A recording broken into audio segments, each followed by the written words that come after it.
What's up, Coug fans? My name's Murrieta, live here in Inglewood, California in SoFi Stadium, covering the Jimmy Kimmel LA Bowl between the Washington State Cougars and the Fresno State Bulldogs, where the Fresno State Bulldogs just beat the Washington State Cougars 29-6. The Cougs will come into LA as the underdogs, facing off against the Mountain West champions, the Fresno State Bulldogs, as the Cougs were without wide receivers Deshaun Stribling, Donovan Ollie, and 15 other players as they hit the transfer portal. WSU was also without offensive coordinator Eric Morris and defensive coordinator Brian Ward, as head coach Jake Dickert served as defensive coordinator for the game. Jimmy Kimmel will do the coin toss, but it went in favor of the Bulldogs as they chose to receive the ball first. In the first quarter, the Bulldogs would score on the first drive of the game with a 22-yard pass to Zane Pope. Both defenses were solid after that, and the Bulldogs kicker Abraham Montano would miss a 36-yard field goal to keep it at 7-0. In the second quarter, the Bulldogs would score again as Jordan Mims would run for a 4-yard touchdown.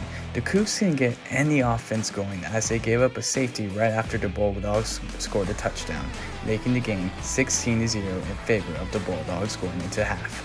The Cougs will have less than 80 pass rush yards combined in the first half as they look completely lost while on offense. In the third quarter, Cam Ward would give up an interception to LJ Early, but the Cougs would get the ball back and score a touchdown on a Nakia Watson 1-yard run, but failed to go for a 2-point conversion.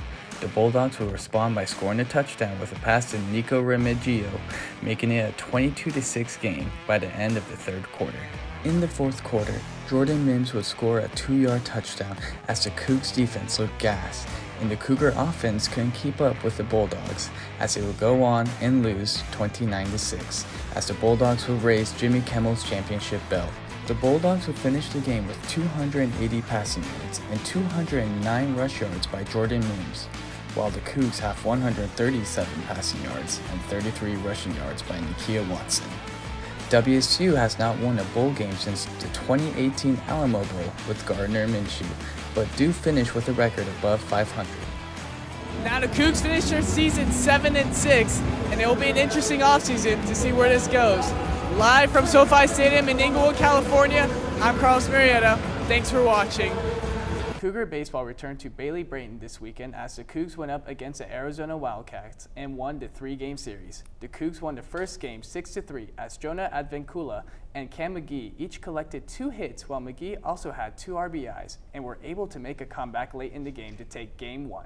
The second game was an offensive showdown as both teams were putting up runs early, but the Cougs ran within the 4th inning, putting up a 5-run inning with the help of Jacob McKeon and Sam Brown, as McKeon went up for 4 for 5 with 2 RBIs and Brown of 3 for 4 day with 2 RBIs as well. The Cougs took second game 11-8, but failed to complete the sweep and lost Sunday's contest 8-14 as the pitching couldn't hold the Wildcats' offense.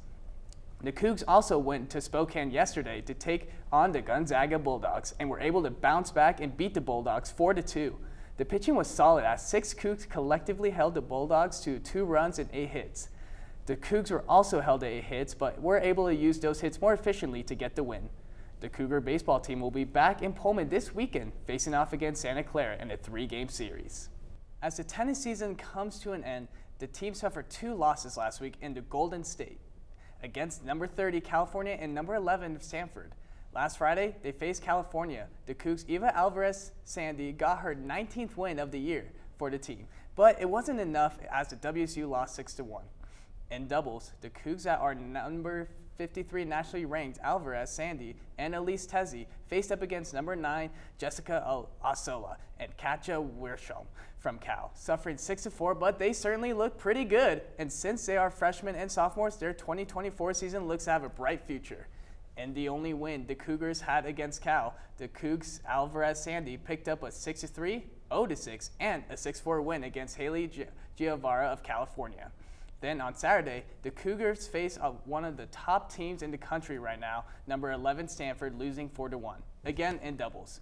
The Cougars duo Alvarez-Sandy and Elsie Tezzi lost number 28 to number 28 Cardinals duo Angelica Blake and Alexis Blokina 6-4.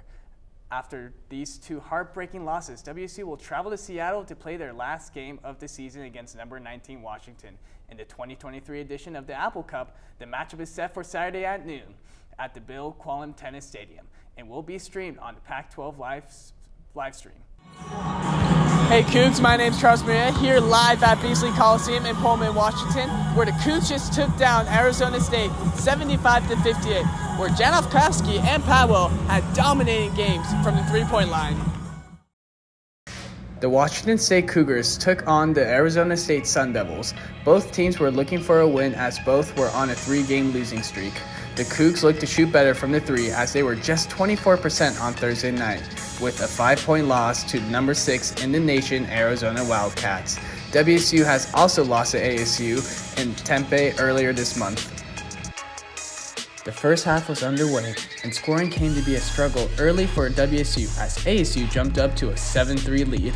TJ Bamba will get some action as he had a nice streak, but it'll only be a 12-11 game after 10 minutes in favor of ASU. Justin Powell hit 2 3-pointers to end a 0-7 scoring drought and make it a 17-12 game. The Cougs did not stop adding on the threes from Janowski. The Cougs will end the half on a big offensive surge on a 19-12 run as they were up 36-24 at the half. The second half started the same as the first half, but it was a slow start for the Cougs. Jay Mullins hit a deep 3 for the lead, and the Cougs continued to space the core out and play stellar defense in the half, as it led to easy buckets. Suddenly, WSU's big gap was just cut to 6, but the Cougs kept scoring and made it impossible for ASU to get back into the game. The Cougs will win their revenge game 75-58. That win puts the Cougs at 10-13 and 5-7 in conference as the Cougs look to travel to Southern California and take down USC and UCLA this coming Thursday and Saturday. Here with your Wazoo recap, I'm Carlos Murrieta. Have a good night. What's up, Cougs? My name's Carlos Murrieta here live at Beasley Coliseum where your Cougars just took down Oregon State Beavers 67-57. The women's basketball team had their senior day for their last home game of the regular season, facing off against the OSU Beavers. WSU honored their seniors Ola Matuga, Emma Narkevis, and Grace Sarver. The Cougs look to win this game after beating Oregon to complete the sweep on the year with a winning record in Beasley. It would be a huge game for the Cougs as if they win this game, then they sweep OSU and strengthen their tournament bid for the NCAA tourney. The Cougs have been hot as lately as the Beavers have been on the cold side of their results. The Cougs started off the game with a nice move from Bella Murrieta and a jumper by Charlize Ledger-Walker. The Cougs and the Beavs kept getting points back and forth, but after that, the Cougs would start gaining some momentum, gain up off the offensive end, and did not stop, going up 19-12 at the end of the first quarter. Ledger Walker and Ula Mutuga each got a 3-ball to go into kickoff the second quarter. The Cougs would replicate most of the first quarter with electric offense and nice defense.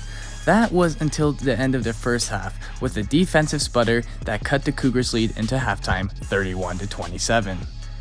The Cougs had one of their best scoring bursts of the season to start off the half, but was matched by OSU offense every time the Cougars scored.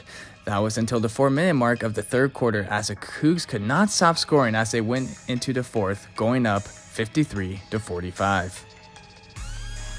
The fourth quarter continued to be all Cougs as they kept scoring in all sorts of ways. Despite that, the Beavs late in the fourth would cut the lead to 5. Then the Cougs would ice the game with a Ledger Walker bucket to end the game 67-57 in favor of the Cougs. The Cougs look forward to their California road trip to end the year before the Pac-12 tourney. That puts the Cougars up to 18-9 in the season, as now they have to go to SoCal to face UCLA and USC in their final 2 games. Live from Beasley Coliseum, I'm Carlos Murrieta. Thanks for watching.